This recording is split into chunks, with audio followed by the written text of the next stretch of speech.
Success is more of an emotion than something you can write on the wall or a degree you can show. Like achievement matters, an accomplishment matters, but it's more the feeling that goes with it than the actual thing. It's like safety, security, money, it does matter. But if it's just the thing and it has no meaning behind it, it's useless. So to me, success is, can you feel good today? Can you enjoy exactly who you are the way you are? Your height, your weight, your skin tone, your family, your income, your house, your city, all those things. And can you enjoy today while setting up tomorrow so that you're still going up to another peak? Like, if this is the end, if you die tonight, you're like, that was a nice life. I really liked what I did. And if you're alive tomorrow and a year from now and 10 years from now, it keeps going up.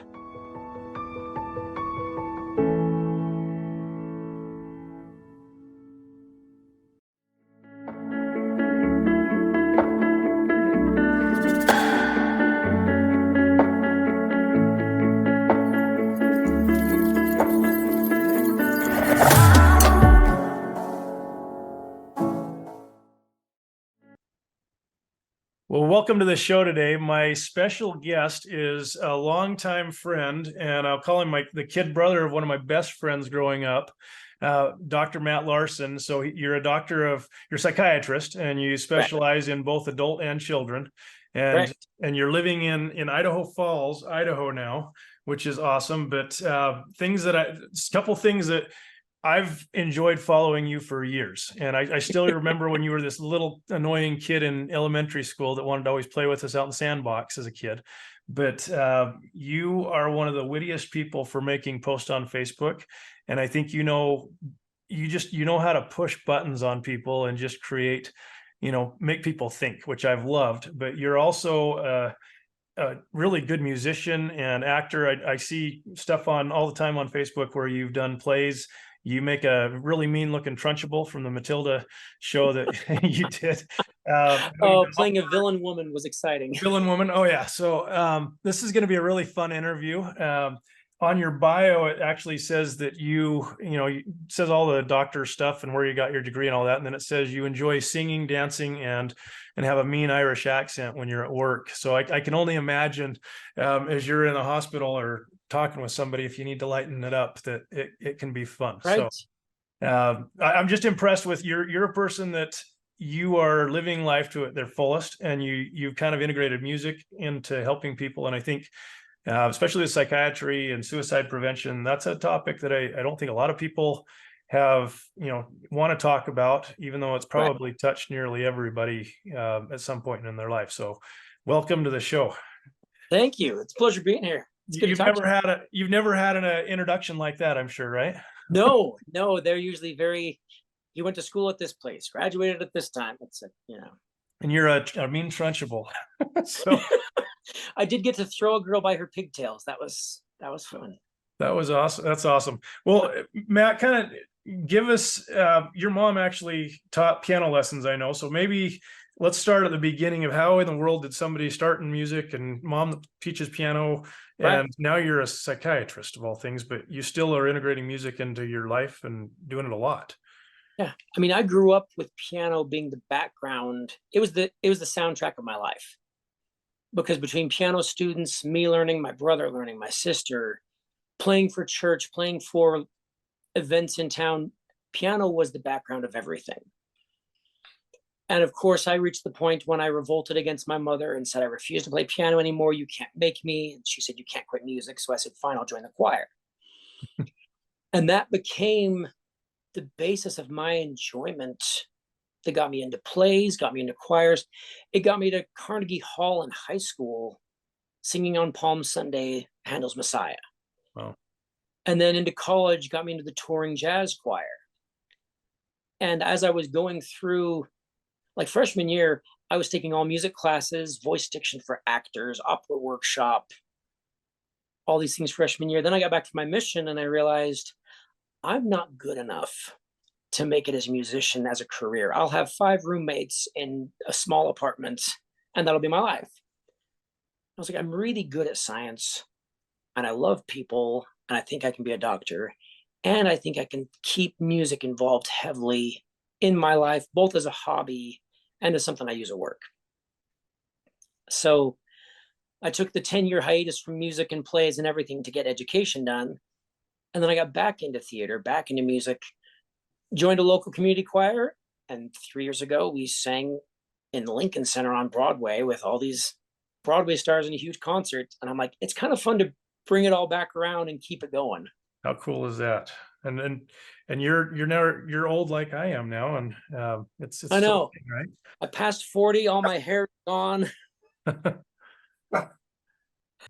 Yeah, so you've done all kinds of cool stuff with music and in your work. I mean, did you ever expect that you'd be able to continue doing music as much as you have with your No, work? because growing up, I always had the impression somehow that you get to do one big thing in your life and you kind of settle. And I've watched people who repeatedly they talk about kind of when they peaked. And some people at 40 are still talking about the touchdown from high school. And some people are still talking about the spiritual experience 20 years ago on their mission, and I'm like, the peak should keep coming. You should have another and another and another in music, in career, in spirituality. The peak, like I sing in the Lincoln Center, and I was like, that was amazing. And now I've played bigger roles in my hometown, and now I have a different job, and I've like, I don't think I've peaked. I'm doing 3 things I love at the moment. I hope 5 years from now it's 3 different things that are even cooler and more interesting. I hope it's kind of like climbing a mountain where you think you've hit the peak, you're like, oh, this was a false peak. There's the real one. And that happens like 12 times. Well, it's like that video game that you get bored if you just stayed at the same level all the time. And you got to continually level up, and you get bored of whatever it is you're doing if you just stay on that same level. Exactly. Yet it's amazing how many people actually do that. One of my favorite quotes I've heard recently heard is, I think it was Benjamin Franklin said that most men die when they're 25 years old. We just wait until they're in their 70s to bury them. Right. And that's Which kind is of scary. So yeah, so I mean, so you're doing suicide. You do a lot of suicide prevention, and where this is a musician podcast. I'm sure as you look at the music genre, and you didn't grow up to be a piano teacher like your mom, and you right. probably grew up thinking there is no way to have a career in music unless you want to be kind of the band teacher, choir teacher, piano teacher, Right. and that was music. But when did you have that realization? Like, man, I can't do music, and I've got to do something else? Or was it encouraged that you do go into music as a kid? It was encouraged that I keep music part of my life. It never had to be the career, but it's like, this will benefit your life no matter what. When I got into college, I realized it's a little like generals in college. I have all these friends that complain, why do you need generals? Just give me the stuff for my degree. Like, the generals are what make you an interesting, well-rounded person. Yeah. And that's what music's done. Like, music doesn't have to be part of my career, but it makes my life wonderful. And so that's what keeps it fun. Like, people say, well, how do you deal with suicide and self-harm and depression, anxiety, autism, ADHD all day long? Like, one, I enjoy the people I work with. And two, at night, I go to rehearsal. I go perform. I listen to music. I go watch my kids in shows. Like, there was a time when I realized how much work it takes to get paid well for anything. And that's when I realized for music, it's like, maybe I could have made it, but I knew I'm not putting in the work and the time that it takes. Mm-hmm. I'm not going to be that guy, but I can do that for medicine. I can put in the energy and the time it takes to do community theater for free and singing choirs for fun and pay my own way to New York to sing at a concert. I'm not getting paid to sing. I'm paying to sing in the chorus for other people who are paid to sing. Right. What? So the whole premise of this podcast is titled "The Successful Musician." So I'm curious, what is, when you hear the word success and a musician, or just even success in general? I'm curious what you, in your mind, think of as success, or even when you're consulting with people and talking to them about success. Because I'm sure most of the time somebody comes in, if they're getting in front of you, they're not feeling very successful at most things, right? So what's a psychiatrist definition, and what's kind of your take on success and finding that fulfillment in life? Yeah. For me, success is enjoying today while setting up tomorrow. And that's the most basic definition I can give. I remember interviewing a doctor a couple years ago who came to me, and he spent the first half hour giving me his resume of all the things he'd done, all the programs he'd created at all the big universities and all the people who had reported to him.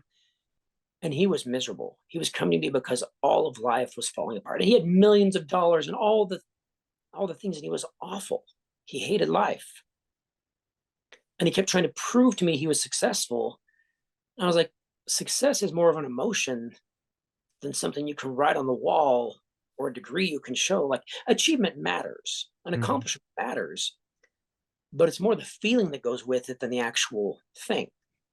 It's like safety, security, money, it does matter.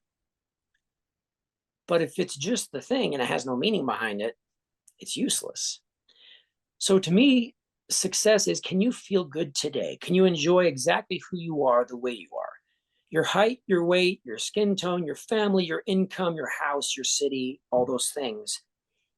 And can you enjoy today while setting up tomorrow so that you're still going up to another peak? Like, if this is the end, if you die tonight, you're like, that was a nice life. I really liked what I did. And if you're alive tomorrow and a year from now and 10 years from now, it keeps going up. Yeah. I've had several people mention that that feeling of success, or when they achieve the big thing, oftentimes those really important things that they talk about require sacrifice. And, you suffer quite a bit usually to get that thing that was not an easy thing to get. What's your take on, the whole word sacrifice and suffering for that thing you really want to achieve, in order for it to mean something? I believe it's very true. You have to sacrifice your work. I believe in the law of 10,000 hours. I don't think you become an expert in anything until you've given 10,000 hours to it. I mean, that's how long it took me to get good at prescribing and figuring out what's actually wrong and what med is worth taking and worth the side effects and the money and all those things. Because lots of stuff isn't. And it takes a long time to get good at something. At the same time, I don't believe in sacrifice for sacrifice's sake or suffering just to suffer. Like, I know people in medical school. Well, right now I train doctors who want to become psychiatrists. And also I'll see some of them still talk about, well, when I'm done, then I'll be happy. I'll have free time. And I'm like, if you're not happy as a medical student, you'll never be happy as a resident. You'll never be happy as an attending. Because you don't get less responsibility. Each level up you do, you get more responsibility and more people asking for your time. Because the more specialized you get, the more everyone wants you and everyone has demands on you, and you're the only one. And you get this big savior complex and all these other things, but you can just work yourself into misery and an early grave. Yeah. So when I think of success, of happiness, if you can't enjoy elementary, middle school, high school, undergrad, college, whatever the education level is, same thing in music. If you can't enjoy each level along the way, you're not going to enjoy it when you get the big break. The money will be nice. The fame will feel good. But I know amazing, successful musicians who have taken their own lives. Because it's not just the accolades. That's not enough. If you didn't enjoy the journey there, you're not going to enjoy the end destination. Right.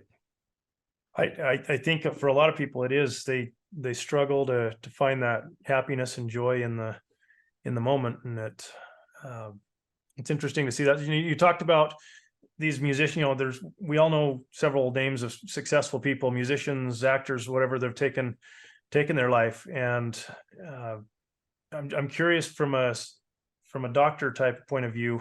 Is there things, as a friend, because I think everybody's been touched by this, is there things as a friend that we can watch out for, or that you should be, is there ways to prevent those types of things? Because when it does happen, I'm sure everybody who knew that person's like, well, what if, and the guilt is probably even worse now. I'm just curious, what should you watch for, and is there ways to help? There are ways to help. There are things to watch for. The hard part is knowing you can do all those things and it still happens. So it's a catch-22 of, there are things to do and things to help. One is watching for those big moments when meaning changes. Like in the research I've done and I've read, when people have a big change in a relationship. They're struggling in their main relationship or their marriage. There's a legal problem. There's a financial problem. When people see all the things they've created or all the meaning they had going away, they're they're in big trouble. That's a big moment of risk. Sometimes decreasing their means, meaning don't have a loaded gun in the house, don't have extra pills sitting around, because most people, their mind does not get fixed on something. Most people aren't suicidal. I'm going to do it, and they do. They think about it, they're going to. They're not. They're kind of maybe. Well, who's going to find me? Well, do I? And they just go back and forth so many times. If they don't have something easy and available, most people change their minds, or they get tired, or they reconsider, or someone walks in the door or calls them or texts them, and it just surprises them. So there are a lot of things you can do. I also know I'm a parent of 5, and I'm a doctor of a few thousand, and there's times I feel completely helpless. I know all the information and I have all the skills, and I can still go to bed at night worried about my kid, wondering are they going to be alive in the morning. And my patient I saw earlier in the day, I'm like, I don't know. So it's that hard part of everyone plays the what if game after someone passes. Or why didn't I? If only I had gone downstairs at 2 a.m. If only I hadn't gone to the store. If only I never took the vacation. And they'll beat themselves up so hard for so long. And it's not that simple. And we don't control other people. We can influence their environment. We can have an effect on them, and we try. Yeah. So that'd be my advice would be, one is letting people know you care about them more than anything about them. Like any judgment or anything they could do that would make you hate the thing they did, you may hate the thing they did, and you still care about them more than the thing they did. And no matter what our kids end up doing or the dumb things they might do, we still love them, whether they like it or not. I'm still going to love you, right? Exactly. Like it or not, I'm still going to love you. Exactly. So awesome.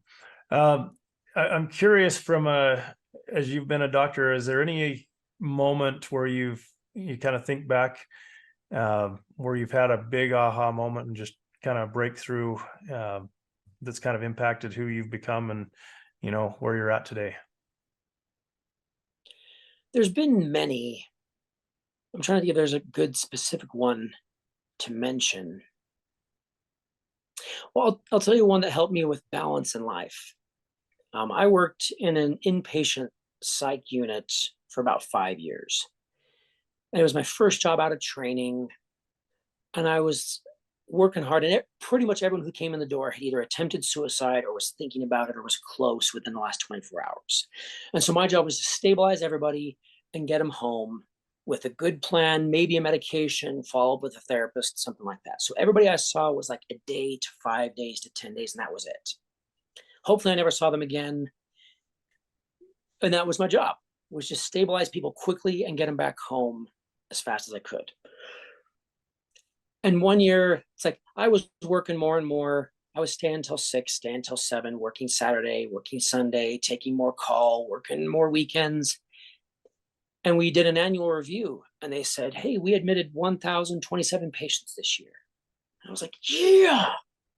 And they said we turned away 1,320 for lack of bed space. Wow. And I was like, half? We saw half. Everyone else got shipped to some other city and we can't even treat half. And at first it was very disappointing. I felt miserable. I felt useless. I'm not doing anything. And then my one of the women who trained me, she was my coworker then, and she was like, you can't help everyone. You can't save everyone, but you can help someone. So work on that. Don't burn yourself out. Don't work extra hours. Don't work weekends, because then you'll quit in 3 years and change careers. Work 8 to 5, take weekends off, and you can do this for 40 years and love your career and help far more people than if you'd work the extra hour. Burnout. And that helped it helped a lot to avoid burnout and make me enjoy every day, knowing I can't save anybody, I don't have that ability to control them. I can help a lot. And the best way I can help is being a balanced person who can give my best. Because to me, it's just like being a parent, in that when I'm well rested, I'm a good parent. I'm a nice parent. I'm a patient parent. When I'm not well rested, I'm a jerk parent. I'm an impatient parent. I'm yelling at my kids, if you come down the stairs one more time. I reached that point. It's like all parents expire. Like, good dad is awake until 9 o'clock. If you come downstairs after 9 o'clock, nice dad's gone to bed. There's only angry dad left. I think it's the same with every musician, every doctor, everyone. We have a good, healthy version of ourselves, and then we have burned out version of ourselves. And you see that happen all the time with people that think they want to be musicians, or think they want to be an entrepreneur, or think they want to be the doctor or whatever. It's interesting to see how pacing yourself and being balanced really does make a better product in the end of whatever it is you want to do. I'm curious, if you were sitting in front of and I know you do a lot of speeches and go around and talk to schools and all that, but in church groups, but if you were in front of a group of kind of young college students and you had most of the room that was thinking, I really like music and I really think maybe I could do a career in this, but don't know, what advice, I guess, or maybe rewind back, and if you were giving yourself advice, what would you hope somebody would say that would help that version of you? What would I say? Well, it's hard knowing what I picked and how well it worked out. And I have other friends that picked acting or music and it worked out. I had other friends that picked medicine and they hate it. I had other friends that picked musician and they hate it. So it would never be a specific direction of do this. I guess it would be balance in life of what do you define success as and what will get you there? Because I knew when I was 20, 22, my view of success was get married, have kids, have a stable job, a stable house, and enjoy raising kids. And luckily that has stayed my main value. And I knew for me, if I became a successful musician, it was going to be as an actor. I'm either going to be in New York or I'm going to be on a traveling touring group. And none of that matches spouse and kids and schools and stable. So as I saw my friends going into it and some succeeding, I was like, that version of music success does not match my life version of success. So I need something else.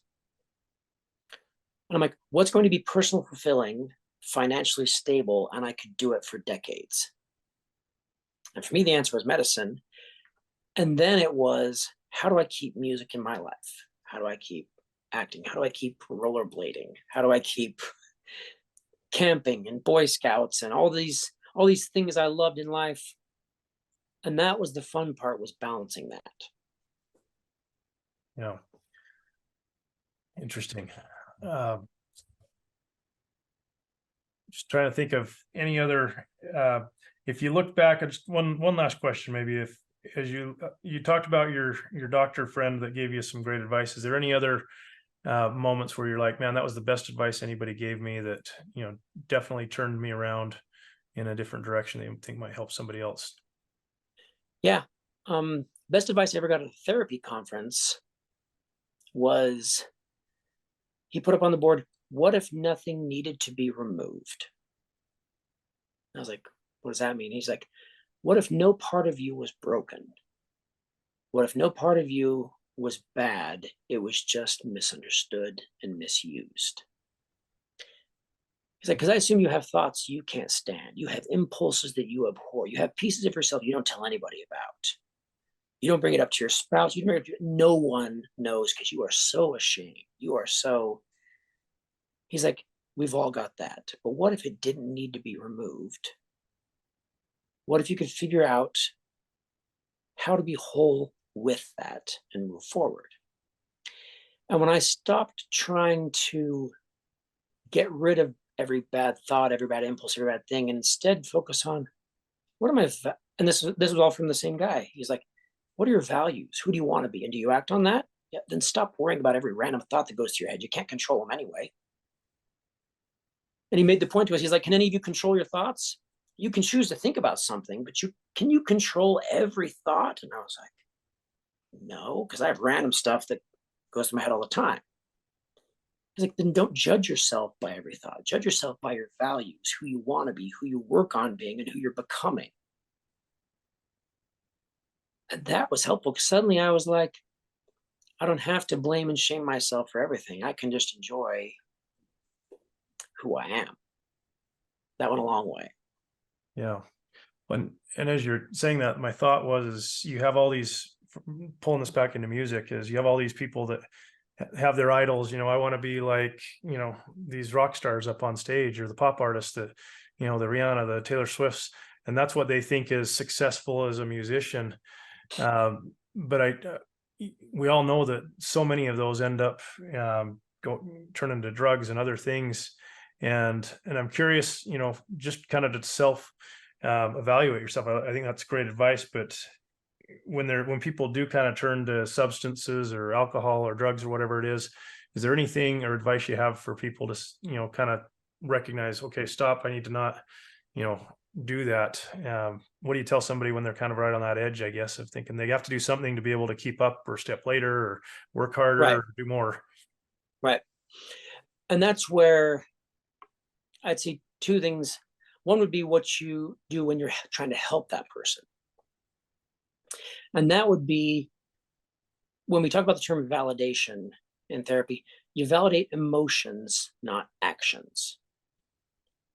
So when someone is using cocaine so that they can get up and do the concert every night, 8 shows a week, and there's no way they're gonna have enough energy to look good on stage and have all the energy they need to do the whole performance other than drug, validate the emotion. I get it. You want the high energy show and you need to show up because that's what the audience is paying for every night. You validate the emotion. You don't validate the action. You're like doing it in a way that's slowly killing you and is going to then make you cancel the rest of everything so you can go into rehab is not the way there. Because once people feel understood, because if you don't understand why they did it, they're not going to accept your help. Because if you don't get why they did it, everything you say is going to be empty advice. You have to understand the why behind it and then help them find a different out. What I do, because I know plenty of people who are addicted, both patients and friends. And yes, there's lots of doctors addicted to things too, because they're like, hey, I've got a 13-hour surgery. And maybe it's just caffeine, maybe it's legal things. I always hope so. Depending on what state you live in, right? Depending on what state you live in, what they can use. Exactly. But no one's life stays balanced, but you can stay close. Like every book I've read tons of books on diabetes, mental health, physical health, cancer, heart attack, strokes. And almost every single book by the end gets to sleep well, eat healthy, exercise, connect socially. Like it always gets back to those 4 things: sleep, eat, connect, exercise, over and over. Kindergarten answers, right? We all learned exactly. That. Didn't even have to go through first grade to figure that out, right? Exactly. And like, that's the hard part. We all know what we should do and what works long term, but we also know what feels good. Mm-hmm. It's like I drink a massive amount of Dr. Pepper every day. It is not healthy. I know it. I know all the medical reasons it's bad for me, and I love it. I adore it. It's my favorite drink. But you haven't progressed into the hard stuff where you got the energy drinks though yet. No, I did not progress to energy drinks. So people who are onto substances, one is telling them, I understand how you got there. I understand why you're doing it. But they're enjoying today at the expense of tomorrow. And everyone's just hoping tomorrow doesn't catch up to them. No. And it's always trying to find, is there a way to enjoy today that doesn't screw up tomorrow? Or better yet, find a way to enjoy today while setting up tomorrow. Because if you can do something today that if you're alive tomorrow, it's even better. And the next day, even better. Because that's why drugs are bad. If they didn't have it tomorrow, drugs would be awesome. Right. Because they feel great and you're done. That was awesome. It's the consequence. Wait a minute, I'm done. Right. It's here's the high, it's wonderful, and then the crash. It's the crash and the consequences that hurt so bad. Like, I don't think most people are evil. I don't think drug users are bad people. I think they want to feel good, They picked a way to feel good that works at the expense of tomorrow. So essentially, you're saying that if we just do those 4 things, you should be able to avoid ever, hopefully, having to come in and meet with somebody like you and Yes. pay you hundreds of dollars an hour, or whatever you charge. I don't know what you bill, but I'm sure it's Right. plenty. I'm sure the insurance companies don't think it's as much as it should be, right? Right. Because any mental illness some go away when you balance your life, and all of them get easier to manage. Some illnesses are there no matter how much you balance your life. You've still got bipolar, still got schizophrenia, whatever the thing is. But all of them get more manageable. And I guess one last piece of advice that helps with balancing life. I remember when I've always heard the phrase, anything worth doing is worth doing well.